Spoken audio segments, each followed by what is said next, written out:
députés du groupe parlementaire Les Démocrates ont accueilli avec beaucoup d'enthousiasme l'idée de l'initiative de ce cadre de concertation des forces politiques de l'opposition béninoise. Tout en félicitant, au nom de mes collègues et en mon nom personnel, tous ceux qui ont travaillé à l'aboutissement de ce projet, je chéris l'espoir que de notre convergence de pensée et d'action viendra notre salut à tous. Mesdames et messieurs, la démocratie béninoise, jadis adulée de par le monde, vit une expérience pénible et désobligeante depuis 2016, où l'équilibre institutionnel qui faisait le charme et la force de notre modèle démocratique a été méthodiquement mis à mal par un pouvoir paternaliste et caporaliste. C'est ainsi qu'après la douloureuse parenthèse d'une assemblée nationale monocolore, dite 8e législature, une page sombre de notre histoire, le Parti Les Démocrates, au prix des péripéties éprouvantes et d'énormes sacrifices, a pu se retrouver à l'Assemblée avec 28 députés face à une majorité docile de la mouvance au pouvoir. En dépit des pressions diverses et de tous les pronostics lugubres, l'ensemble des 8 députés est resté compact, étanche et inviolable. Le peuple béninois subit depuis bientôt 10 ans un démantèlement savamment programmé des fondamentaux de notre vivre ensemble.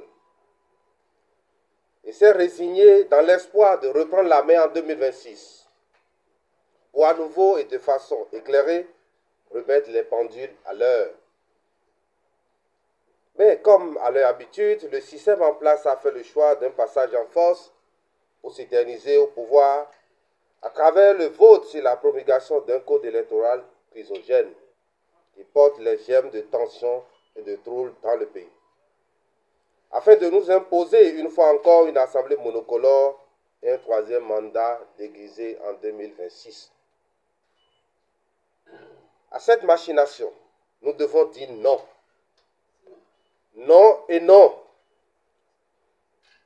Et c'est à cet appel que nous répondons ce matin. Cet appel de la nation. Quand la démocratie et les libertés individuelles et collectives sont compromises, quand la démocratie ne respire plus, quand elle ne garantit plus le libre choix, c'est la nation qui nous appelle.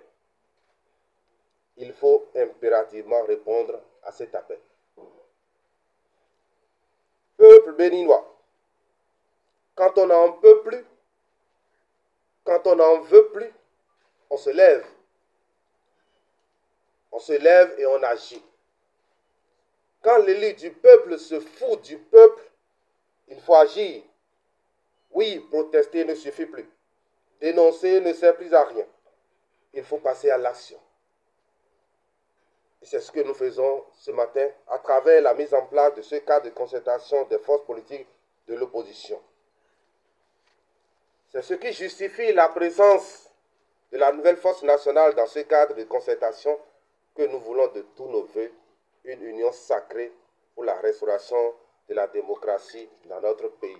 Pourquoi ne pas essayer? Pourquoi ne pas essayer? C'est vrai, ils sont dans la caserne d'Ali Baba et ils ont tout dérobé. Mais il reste l'atterrissage. Et vous comprenez pourquoi l'atterrissage est tout aussi difficile. La situation est alarmante, mais elle n'est pas désespérée.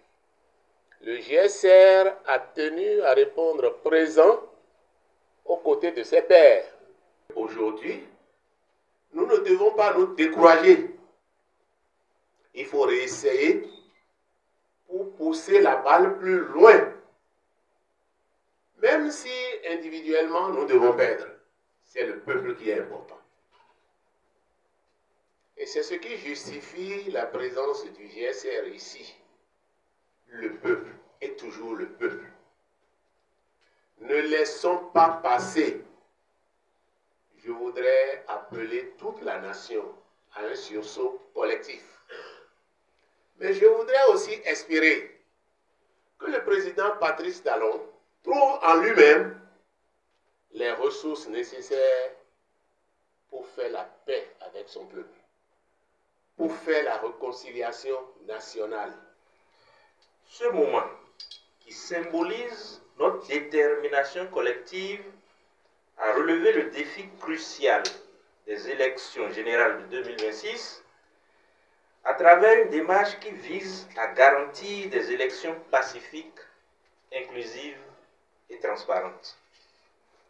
Nous vivons une période charnière où chaque décision que nous prenons a des répercussions sur notre avenir collectif.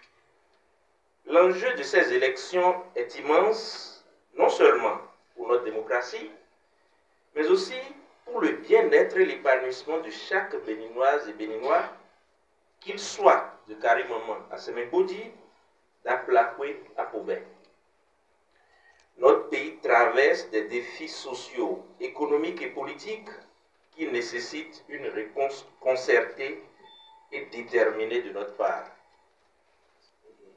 Le cadre de concertation que nous lançons aujourd'hui se veut une plateforme ouverte et inclusive, réunissant toutes les forces de l'opposition autour d'un objectif commun, créer un environnement électoral fiable et démocratique.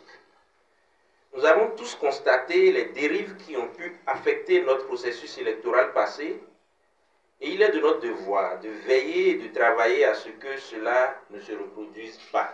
En mon nom propre et au nom du président Boni Yayi, nous tendons la main à toutes les autres forces politiques de l'opposition avec qui nous n'avons pas démarré cette aventure. Nous restons convaincus qu'elles viendront avec nous. En tout cas, si elles ne viennent pas avec nous, nous irons les chercher. C'est donc au prix du rassemblement, de la détermination, de la compréhension de notre mission, donner le pain et la paix aux Béninois. C'est donc à ce prix que nous allons restaurer la démocratie et restaurer le droit à la vie décente des Béninois. Nous avons dit qu'il faut agir. Et dans un passé pas très loin, ça se disait dans une langue de chez nous, ICO, Sukatina. ICO, Sukatina.